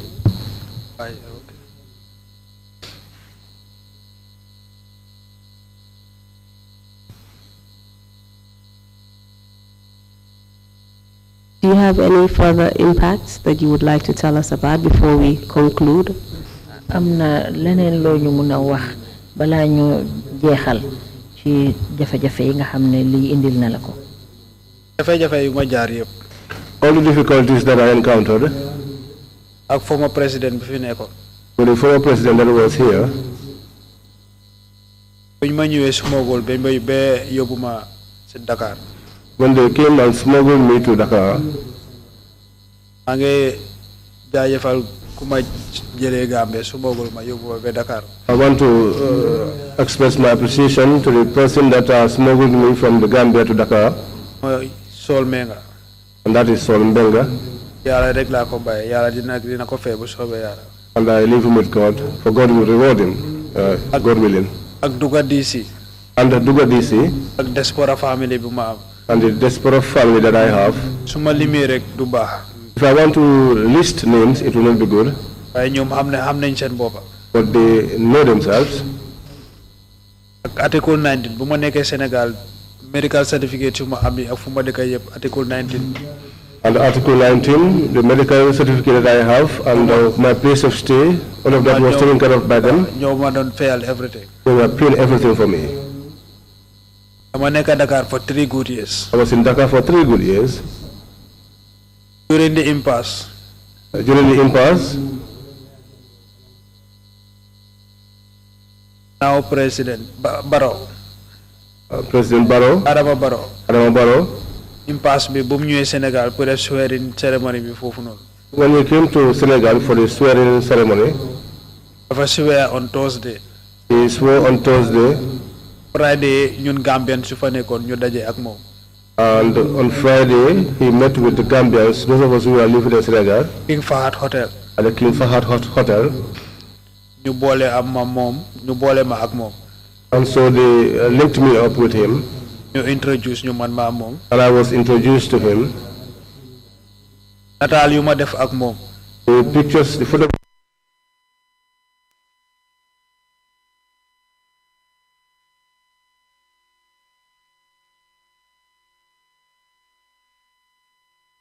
seen fii nii ñu ngi liggéey si TRRC bi. There are some individuals whom I have sent those photographs to that are working here at the TRRC. ñu introduce ma waxtaan ak moom. They introduced me to him, and I had a discussion with him. mu ne ma man tam dama ñàkk suma doom si struggle bi. He said to me, I too, I lost my son in the struggle. ma ne ko Massa yana ko yaara yërëm te yéexee ñu xare ko ajana. I said sorry to him, and I said, may God grant him eternal rest. mu ne ma yéen lañ fete lool ma ne ko waaw. He said to me, you were the ones that were shot, and I said to him, yes. mu oo press secretary bu mu àndal. He called the press secretary that he was with on the Ami Sissoko Boja, I don't know. Ami Sissoko Boja. mu jël suma details jël suma contact jël everything. She took my details, my contact, my everything. ne ma ñu ngi Sénégal fu mu nekk nii waaye su ñibbee Gambia. She said to me, we are in Senegal right now, but when we return back to Gambia, naa def suma kéemtalaay kàttan ngeen dem ngeen faju. I'll do all I can to see to it that you go and have your treatment. waaye bon tey bu ma jógee Sénégal bon tey ñëw Gambia. But up till date, since we returned from Senegal up to now, dina nañ request pour meet ko bon tey amuñ access. we have requested to meet him, but until now we don't have the access. ñëwut seet si ñu victim center. He did not come to visit us at the victim center. te bu victim center waree am gan. German president bi. And ñëw Gambia. when the German president was about to come to the Gambia, and he was to be a guest at a visitor at the victim center, mu ooñu. he called us. ñu dem State House. We went to State House. loolu yëpp mu ngi seet naka laa def pour laaxa boppam. All of that, he was just trying to maneuver to see how he could keep up a good face for himself. ñu dem State House mu jox ñu 30 minutes. We went to the State House, and he gave us 30 minutes. pour ñu express suñ boppam within 30 minutes. So that we could express ourselves within 30 minutes. ñun ñu fa nekkoon ñëpp kenn mënut a wax man balaa maa wax time bi mu ne time jot na moom dafa war a dem airport. All of us that were there, we could not speak. In fact, before I could speak, I was told that the time was finished and that he was rushing to the airport. As a president. as a president. foog naa soo waxee dara soo tiimee xale nga wax ko dara. I think if you should face a child and tell him something, liggéey bor la. a promise is one that's supposed to be is a debt. gëm naa ne ñun ci jafe-jafe yuñ jaar. And I believe that through all the difficulties that we went through, warta ñëw ñu ne ñu Gambia. he should not come in a new Gambia. nañ jiital Gambia na Gambia nekk si kanam ñun ñëpp ñu nekk si gannaaw. Where we are supposed to put Gambia in the forefront and all of us rally behind, so that Gambia moves forward. yow promise bi nga ñu kaa def. And for you to make a first promise nga fail ko. and then fail it, foog nga ne xale bu noonu dina amaat yaakaar si kenn. do you think that child will trust anybody again? soo nekkutoon keneen ku dëgër wala ku gëm yaara. If you are not someone that is strong or someone that has faith in God, foofu nga frustrated. that is where you are going to get frustrated. man loolu mënuma frustrated. But that cannot frustrate me. jafe-jafe yu ma jaar loolu moo gën a métti. Because moom lu ma wax nii. the challenges that I have gone through are more difficult than this thing that he has told me. so man bàyyi naa ko yàlla. So I leave him. bàyyi kële yàlla noonu laa ko bàyyi yàlla. I leave him with God, just the same way as I leave the other one with God. Thank you very much. Thank you very much, Mr. MBAYE. Mr. Chairman, I hand over the witness to you for any questions. Essentially, I believe that was his final statement. Perhaps we'll just take questions and then go on a break. Would you want that to be his final remarks, you were saying? I assumed that it was, but perhaps Anyway, Mr. Chairman will I'll still confirm. ask him just in case. As the Chairman, But thank you so much, please. my Thank you. counsel, and thank you, Mr. MBAYE. jërëjëf counsel jërëjëf Mr. MBAYE. You are endowed with tremendous resilience. yaa ngi jàkkaarloo ay jafe-jafe yu ci bari muñ nga lu bari. Your toes really saved you, and from the morgue, from that moment, for them to not betray you. sa ngom wéeru nga ci bu baax bi nga xam ne du la lor. It's indeed remarkable. loolu nag moom lu am solo la. I'm sorry that you had to endure so much suffering. maa ngi jéggalu nag ne jàkkaarloo nga ay jafe-jafe yu bari. You and your family. yow yaak sa ay mbokka. And then moving around so many countries in the world ak to li nga get treatment. wër ci réew yu bari ci àddina si pour rek mun a faju. Personally, if you were in the business of giving awards, soo nekkoon ci ay béréb yoo xam ne dinañ la jox ay taranga. I mean, in the commission here, if we were giving that, So I fekkoon ne certainly ñu ko- would suggest that we give them 10 golden, if you still have 10 toes, each one of them would have a golden ring, a gold ring just put around it, because they did not betray you. su fekkoon ne loolu ñu ngi ko joxe fii ci commission bi fii ni kon dinañ la jox téeméeri jaaru wala fukki jaaru or yoo xam ne nañ la ko defal ci sa baaraami tànka bu ci nekk.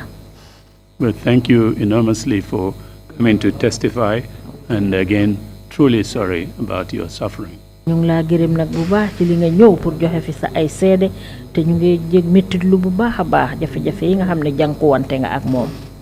Commissioners, if you have any questions, please indicate. commissioner yi ku Commissioner am loo Carr, you have the floor. laajte ko. Thank you, Mr. Chairman. As part of our work, we have committees within the commission, and from your testimony, what I could deduce is that you couldn't complete your education because of the issues that you faced. Do you have any interest to further your education?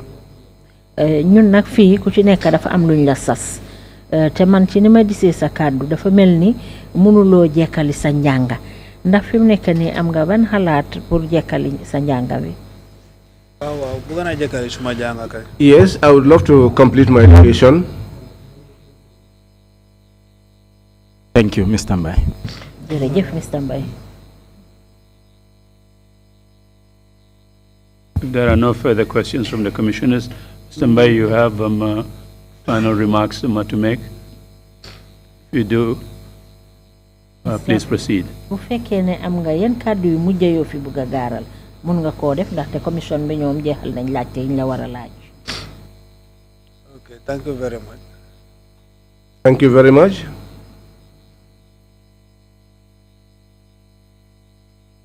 Man fuma dore mom li luma jika laajte boy. Where I want to start, the first thing I want to ask is, Lan moo tax ngeen ne TRRC ba pare borew leen ci justice? why did you say TRRC and not include justice in it?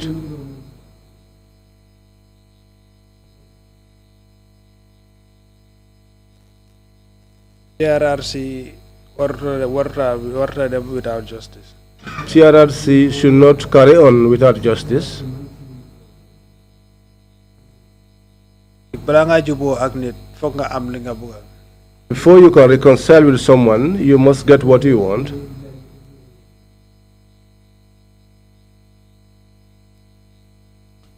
It should have been Truth, Justice, Reconciliation, Reparation Commission. Truth, Justice, Reconciliation, Reparations Commission.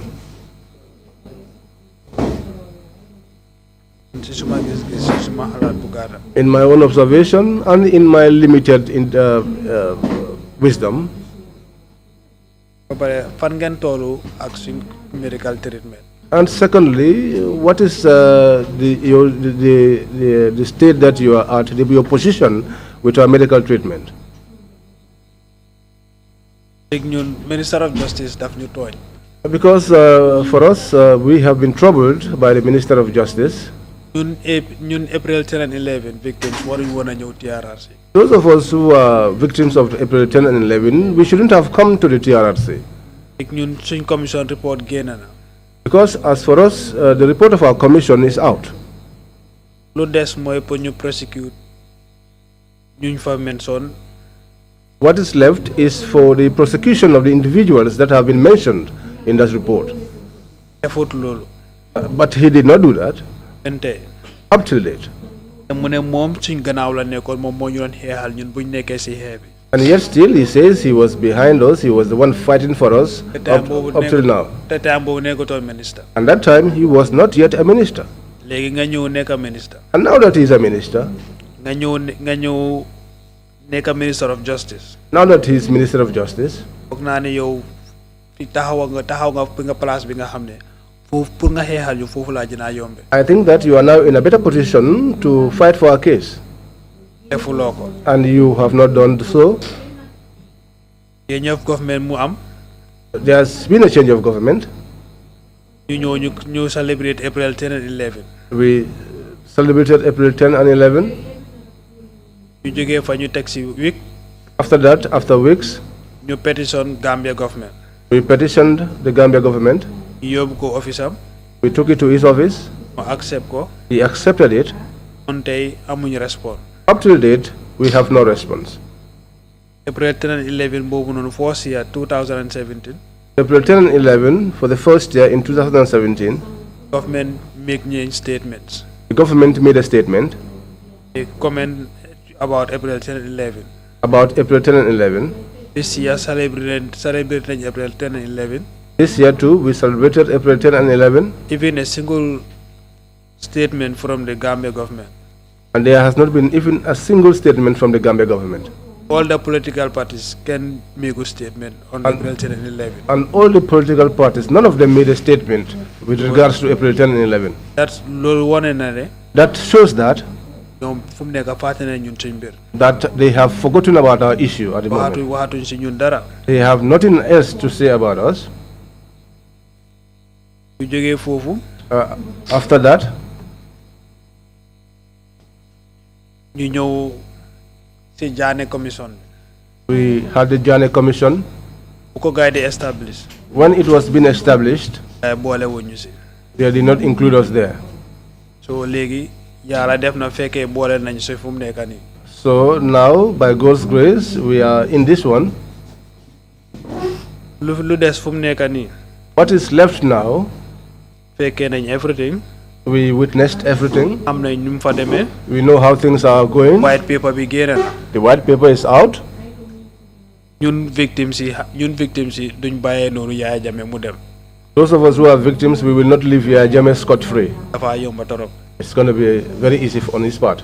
So ñun fu mu nekk nii. So at this point in time for us, day boole ñu. they should involve us. day boole wuñ ñu. Whether they involve us or otherwise, yoon bu ñu war a jël dinañ ko jël. the path that we are supposed to take, we shall take. te bëgg nañ koo xam ne moo ñoo represent as a victim representative. And we want someone to represent us as a victim, si Jaane commission to boobu. represent us at that Jaane commission. ñu ci war a prosecute. Those that are supposed to be prosecuted, ñu prosecute leen ñoom ñëpp. let them be prosecuted, all of them. xaalis bu fa nekk di duga. The money that is going inside there pour ñun victime si la. is for us, the victims. pour kenn. It's not for anyone. pare nañ si lu nekk. We are ready for anything. dinañ dem court. We will go to court. dinañ dem parliament. We will go to parliament. di xaalis bu luñ jaay xaalis lu ci duga luñ receive pour Gambian pour victime si la. That money that has been recovered, the assets that have been sold, all the monies that has been recovered, that money is for the victims. yëpp pour ñun la luñ ci jaay. All of us, all of it is for us. gaay jox ñu ko. What has been recovered by cash, what has been sold, and the proceeds. Especially April 10 and 11 victims. Especially for the April 10 and 11 victims. And at this point, we will not accept to take anyone in public. That will go out in public. So I threaten nation.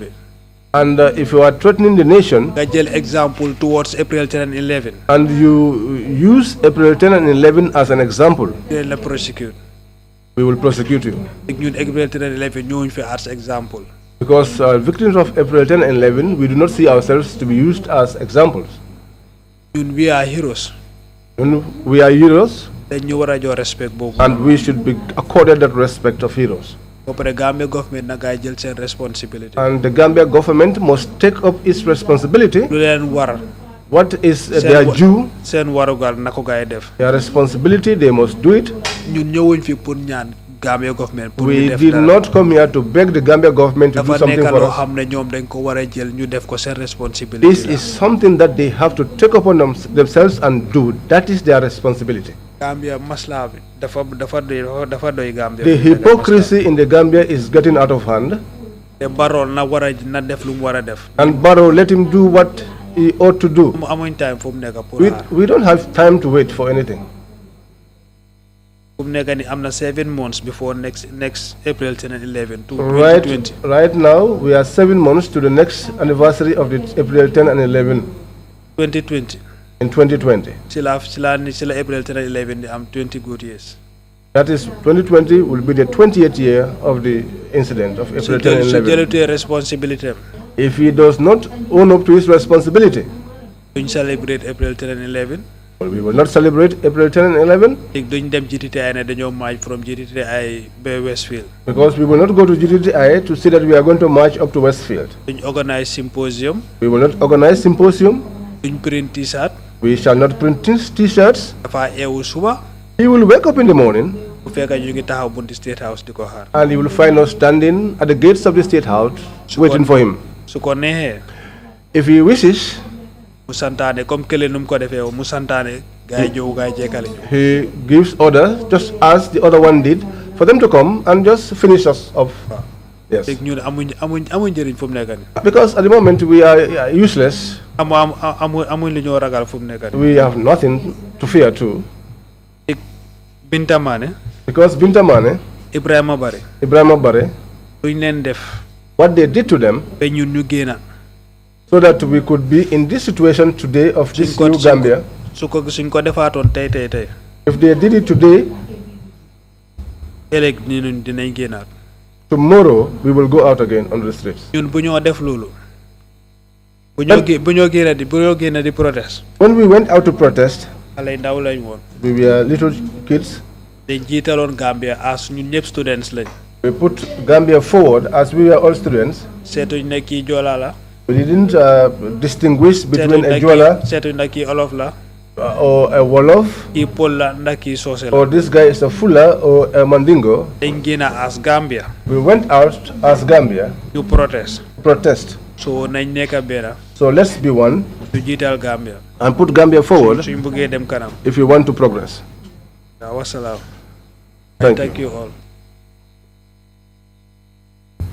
Thank you very much, Mr. MBAYE, for those remarks. If Council, if there's no further question, we will meet in an hour's time. It's 2:45 to 50. Thank you again, Mr. MBAYE, for coming to testify before the Commission. Meeting is adjourned.